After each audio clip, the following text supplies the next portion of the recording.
What's going on, Just Love fam? It's your boy DRJ. It has been an absolutely incredible Memorial Day weekend and first 2 days at Roland Garros. Obviously, the Gael and Friends celebration happened in the week preceding the start of Roland Garros. And although we would have loved for him to go deep in his final Roland Garros, unfortunately, our guy Lamont went out in the first round, but he received his flowers for sure, not only with the preceding week celebration, but with the presentation that was done today, including the big three giving a shout out, was totally heartwarming and well deserved. It is my hope to be able to see him in his continued farewell tour later this year in Cincinnati, and that he and Alina will put on a show for their fans when they come back to the U.S. Today was also Stan Wawrinka's final day at Roland Garros tournament, which he has won,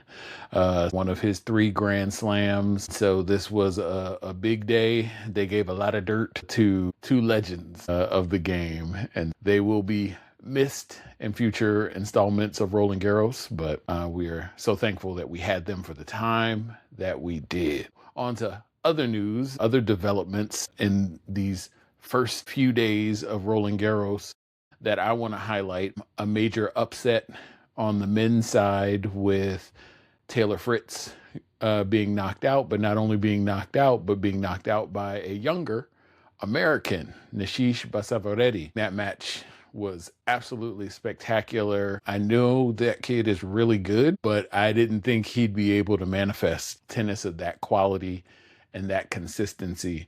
So kudos to Nishish. In the first round, Novak faced Giovanni Impesci Pericard, a big serving Frenchman, and he also had to deal with the hostile home crowd. But Novak being Novak, even though he dropped the first set, something that he hasn't done in 16 years at a Grand Slam, like I think it's been since 2010, that he dropped an opening set in a first round match. That's just how much GOAT he has been goating. That is a small consolation because unfortunately Novak still went on to win the match. Anyway, on the women's side, we had 4 Grand Slam champs go out in the first round, with Sofia Kenin, Barbora Krejcikova, Emma Raducanu, and our girl Sloane Stephens, all going out in this first round in the 2026 Roland Garros. For Sloane, not what she would have liked, especially since she fought to get through qualifying to make it into the main draw, but the level and the quality of the players is so steep that you can get 4 Grand Slam champs knocked out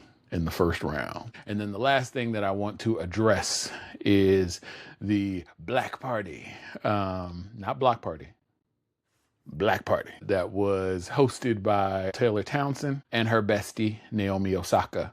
For some reason, Naomi seems to be the one getting all the flack for it. And I would say I'm not sure why, but I am sure why. And the very pedestrian level of the commentary for those who have a problem with it is on that level of those who say all lives matter when you say Black Lives Matter. It's completely missing the point.